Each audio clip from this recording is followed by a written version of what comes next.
Hello बच्चों, कैसे हो आप सभी। और आपका गो हायर यूट्यूब चैनल में आपका स्वागत है। और आज हम करने वाली हैं एनसीईआरटी 10th क्लास का चैप्टर 1 का एक्सरसाइज 1.3। ओके। तो इसमें से एक क्वेश्चन आपको एग्जाम में जरूर आता ही आता है। क्वेश्चन हो सकता है जैसे सिद्ध कीजिए कि √3 एक अपरिमेय संख्या है। अब बोर्ड एग्जामिनर का कोई पता नहीं, वो आपको ऐसा नहीं कि जरूरी नहीं है कि वो आपको √3 ही पूछे। वो √2 भी पूछ सकता है, √5 भी पूछ सकता है और √7 भी पूछ सकता है, इसके अलावा भी कुछ और पूछ सकता है। अगर बच्चों आपको √3 एक अपरिमेय संख्या है ये सिद्ध करना आ गया ना, तो मैं पूरे दावे के साथ बोल सकती हूँ कि आप √2, √5 और √7 किसी को भी सिद्ध कर सकते हो। तो चलो फिर हम शुरू करते हैं। आपने ये वीडियो पूरे एंड तक देखनी है और एंड में आपने मुझे ना कमेंट सेक्शन में कमेंट जरूर करना है कि आपको ये समझ आया है कि नहीं। चलो फिर हम शुरू करते हैं। आपको क्या करना है, इसमें बोला है कि प्रूव करो, मतलब सिद्ध करो कि √3 एक अपरिमेय संख्या है। अच्छा बच्चों, इस क्वेश्चन को ना स्टार्ट करने से पहले मैं आपको एग्जांपल देती हूँ। मान लीजिए कि कोई व्यक्ति है, ठीक है, उसने चोरी की है। जब आप किसी चोर को पूछोगे कि तूने चोरी की है, तो वो क्या बोलता है, नहीं जी मैंने चोरी नहीं की है। तो आप क्या करोगे फिर, मान लोगे। उस टाइम तो आपने मान लिया कि हाँ जी ठीक है तूने चोरी नहीं की है। तो आप क्या करोगे, उसके खिलाफ प्रूफ ढूंढोगे। अगर आपको प्रूफ मिल गए कि हाँ जी इसने चोरी की, तो आप उसको प्रूफ कर दोगे कि आप सबके सामने बोल दोगे कि हाँ जी मेरे पास प्रूफ है, मैंने प्रूफ कर दिया कि इस आदमी ने चोरी की है। अगर नहीं मिले तो ठीक है, हाँ वो बेकसूर होगा। तो आप क्या करोगे, प्रूफ ढूंढोगे। उसी तरह हम √3 को एक अपरिमेय संख्या है ये प्रूफ करने हैं। तो हम क्या करेंगे, इसको उल्टा मान लेंगे। जैसे उस आदमी को मान लिया था ना हमने कि हाँ जी इसने चोरी नहीं की है, वैसे ही हम √3 को मान लेते हैं कि ये परिमेय संख्या है। अब हम क्या करेंगे, जो परिमेय संख्या की जितनी भी कंडीशन होगी हम इस पर अप्लाई करेंगे। अगर इसने उस कंडीशन को सेटिस्फाई कर दिया, मतलब उस कंडीशन इस पर अप्लाई हो गई, तो ये परिमेय संख्या है। नहीं हुई तो ये फिर अपने आप अपरिमेय संख्या साबित हो जाएगी। हमने क्या करना है, इसको मान लेते हैं। हमने उल्टा लेके चलना है। जैसे बोल रहा है कि √3 एक अपरिमेय संख्या है, तो हम क्या ले लेंगे कि मान लीजिए कि √3 एक परिमेय संख्या है। अब हमें पता परिमेय संख्या क्या होती है, p/q की फॉर्म में होती है। तो यानी √3 भी क्या होगा, p/q की फॉर्म में होगा। ठीक है। और ये क्या है, जिसमें p और q क्या है, सहअभाज्य संख्या है।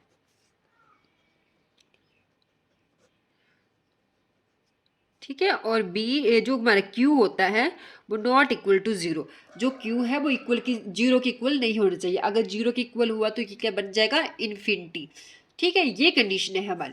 अब ये सह अभाज्य, ये नया जो एक शब्द ऐड हुआ है सह अभाज्य, मतलब इसको इंग्लिश में बोलते हैं को प्राइम।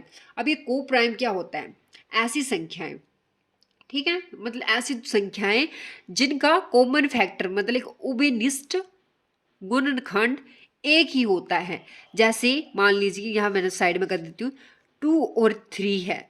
ठीक है, 2 क्या है, 2 सिर्फ अपने टेबल से कटता है और एक 1 के टेबल से कटता है। तो मतलब 2 के फैक्टर क्या होंगे हमारे पास, 1 और 2। सेम 3 के फैक्टर क्या होते हैं, 1 और 3। अब देखो 1 इसमें भी है, 1 इसमें भी है, तो 1 क्या है, इनका कॉमन फैक्टर है। तो सेम जिनका, वो संख्याएं जिनका कॉमन फैक्टर एक होता है वो हमारा होता है सह अभाज्य यानी को प्राइम। ठीक है, जिनका मतलब कॉमन फैक्टर क्या होगा, एक ही होगा, उभयनिष्ठ गुणनखंड एक ही होगा। ठीक है, ये मान लीजिए। अब हम क्या करेंगे, दोनों तरफ वर्ग लेने पर, अब हम दोनों मतलब बोथ साइड हम क्या कर देंगे, स्क्वायर अप्लाई कर देंगे वर्ग लेने पर। तो क्या होगा, √3 का स्क्वायर, p का स्क्वायर एंड q का स्क्वायर। अब हमें पता है स्क्वायर से √ कट जाता है, तो क्या बन गया, 3 इक्वल टू p का स्क्वायर और q का स्क्वायर। अब हम ऐसा करते हैं, q को इस साइड ले आते और p²/3। अब देखो p क्या है, p² को क्या कर रहा है, 3 डिवाइड कर रहा है।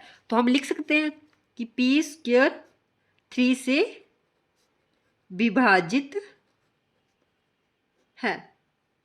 अब देखो पी स्क्वेयर अगर 3 से विभाजित है तो मीन्स पी भी 3 से विभाजित होगा। मीन्स देखो अगर मान लेती हूँ मैं कि पी की वैल्यू है पी स्क्वेयर है मतलब 9 अगर 3 से कटता है, ठीक है, 3 से कटता है, 9 3 से कट जाता है तो 9 किसका स्क्वेयर होता है, मतलब 3 का स्क्वेयर होता है 3। तो अगर ये 9 3 से कट रहा है तो मीन्स 3 भी कटेगा ना 3 से। अगर स्क्वेयर कट रहा है तो जो मतलब सिंगल टर्म है वो भी कटेगी, ठीक है, यानी पी स्क्वेयर कट रहा है तो पी भी ही कटेगा। आई होप आप मेरी बात समझ रहे होंगे कि मैं क्या बोलना चाह रही हूँ। तो ये हो गया। अब देखो यानी थ्री थ्री पी स्क्वेयर से कट रहा है, पी से कट रहा है, यानी 3 क्या एक कॉमन है। तो मैं फिर उसको ले सकती हूँ, आता पी की वैल्यू को मैं लिख सकती हूँ 3c, और c क्या है, कोई पूर्णांक है, मतलब कोई वैल्यू है, पॉजिटिव इंटीजर होगा, इंटीजर है। अब हमें नहीं पता कि क्या है इसकी वैल्यू, तो मैंने लिया। और 3 क्यों लिया, 3 पी से भी कट रहा है और पी से भी कट रहा है, पी के स्क्वायर से भी कट रहा है, 3 क्या है कॉमन फैक्टर है, ठीक है। तो 3 ले लिया मैंने, कॉमन ले लिया। अब ये वाली वैल्यू हम इसको ले लेते हैं 1 इक्वेशन, ठीक है, समीकरण 1। तो समीकरण 1 में पी का मान रखने पर क्या हो गया, Q का स्क्वायर, P की जगह हमने लिख लिया 3C का होल स्क्वायर अपॉन 3, ठीक है। तो कितना हो गया हमारा, सॉरी, कितना आ गया हमारा, Q का स्क्वायर मतलब 3 3 ज़ा 9, C का स्क्वायर अपॉन 3, Q का स्क्वायर मतलब कट गया, 3 बचा, 3C का स्क्वायर। अब देखो मुझे C की वैल्यू निकालनी है, तो मैं 3 को साइड लेके जाऊंगी तो ये क्या हो गया, अपॉन में चला गया ना, ठीक है, चला गया था ना, दिख रहा है ना आपको, हाँ ठीक है। तो C, अब देखो 3 क्यू स्क्वायर से मतलब क्यू स्क्वायर को डिवाइड कर रहा है, तो मैं लिख सकती हूँ क्यू स्क्वायर 3 से विभाजित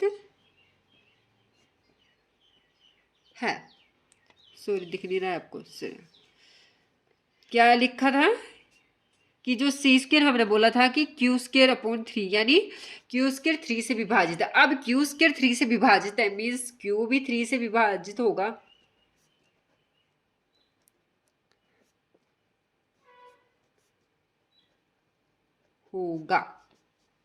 अब देखो ये हो गया थोड़ा सा गड़बड़ी ये हुई क्योंकि जब हमने बोला कि 3 पी स्क्वायर को भी डिवाइड कर रहा है, 3 पी को भी डिवाइड कर रहा है, मतलब 3 पी को भी डिवाइड कर रहा है और 3 क्यू स्क्वायर को मतलब क्यू को भी डिवाइड कर रहा है। अतः पी और क्यू का एक जो उभयनिष्ठ मीन्स कॉमन फैक्टर गुणनखंड 3 है। बट यहां तो हो गई गड़बड़ी क्योंकि हमने क्या बोला था, पी और क्यू क्या है, क्या बोला था हमने, पी और क्यू क्या है, सहअभाज्य संख्या है, यानी इनका कॉमन फैक्टर क्या होगा 1। परंतु कहानी में ट्विस्ट आ गया। अब देखो पी और क्यू का एक कॉमन फैक्टर 3 भी निकल आया।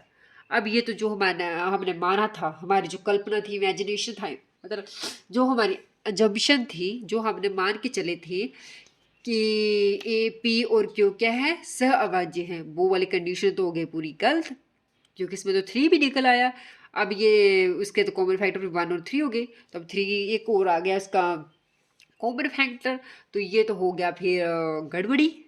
तो जो हमारी कल्पना लेके चले थे कि जो हमने स्टार्टिंग से इतना ज़्यादा लेके चले थे कि हाँ जी √3 एक परिमित संख्या है, वो तो कंडीशन ही फॉलो नहीं हो रही है क्योंकि हमने तो बोला था पी क्यू एक सहअभाज्य संख्या है, परंतु पी और क्यू का तो एक और कॉमन फैक्टर 3 आ गया। तो मतलब जो हमने माना था, जो हमारा मान के चले थे कि ये परिमेय संख्या है, वो तो कंडीशन फॉलो नहीं हुई। तो मतलब जब ये कंडीशन फॉलो नहीं करता तो मीन्स ये √3 क्या है, अपरिमेय संख्या है। यानी हम लिख सकते हैं विरोधाभास के कारण यह निष्कर्ष निकलता है कि √3 एक अपरिमेय संख्या है। तो बच्चों ये रहा आपका क्वेश्चन। हमने सिद्ध कर दिया कि √3 एक क्या है, अपरिमेय संख्या है। हमने कुछ नहीं किया। अब हम जल्दी से ना एक क्या बोलते हैं, जल्दी से हम क्विक रिवाइज कर लेते हैं कि हमने क्या क्या किया। हमको बोला था कि √3 एक अपरिमेय संख्या है, ये सिद्ध करो। हमने ले लिया उल्टा। हमने ले लिया कि मान लीजिए √3 एक परिमेय संख्या है। तो परिमेय संख्या तो इसको इस फॉर्म में लिखना था, और पी को क्यू क्या थे, हमारे सहअभाज्य संख्या थे जिनके कॉमन फैक्टर एक ही होता है। अब हमने क्या किया, दोनों साइड स्क्वायर अप्लाई कर दिया। अब स्क्वायर से कट के हमारा आगे क्यू स्क्वायर की वैल्यू आएगी p²/3, इसको मान लिया 1। अब देखो 3 p² को डिवाइड कर रहा है। जब p² को काटेगा तो यानी p को भी काटेगा मतलब उसको भी डिवाइड करेगा। अब हमने ले लिया p = 3c। 3 क्या है, कॉमन फैक्टर है। c क्या, कोई पूर्णांक है। अब हमने इस वैल्यू को कहाँ कर दिया, पुट, इसमें पुट कर दिया।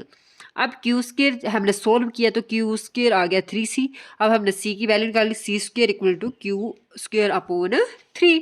अब हमने यही सेम लिख दिया कि भाई 3 क्या है, q² से q² को डिवाइड कर रहा है सेम, तो फिर q² को काट रहा है तो मीन्स q को भी ही डिवाइड करेगा।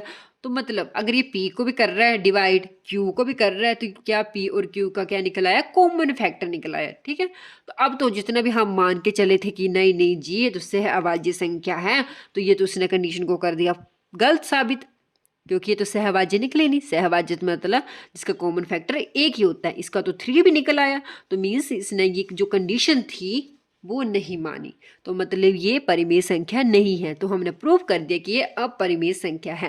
तो आई होप बच्चों आपको ये जो √3 एक अपरिमेय संख्या है ये समझ आया होगा कि कैसे हमने प्रूव किया है। और इसकी जगह अगर √2 भी आ जाए, √5 भी आ जाए, या √7 भी आ जाए, या कोई भी आ जाए, आप सेम वैसे ही लेके चलोगे और ऐसे ऐसे करके सेम इसको प्रूव कर दोगे। तो आपने घबराना बिल्कुल नहीं है। और अगर आपको समझ आ गया है तो प्लीज़ मुझे फिर कमेंट सेक्शन में कमेंट कर देना है कि समझ आया है कि नहीं, और वीडियो को लाइक कर देना है और अपने दोस्तों तक भी शेयर कर देना है। अच्छे दोस्त बनना है, ओके, शेयर कर देनी है वीडियो। और मिलते हैं हमारी नेक्स्ट वीडियो में, तब तक के लिए बाय।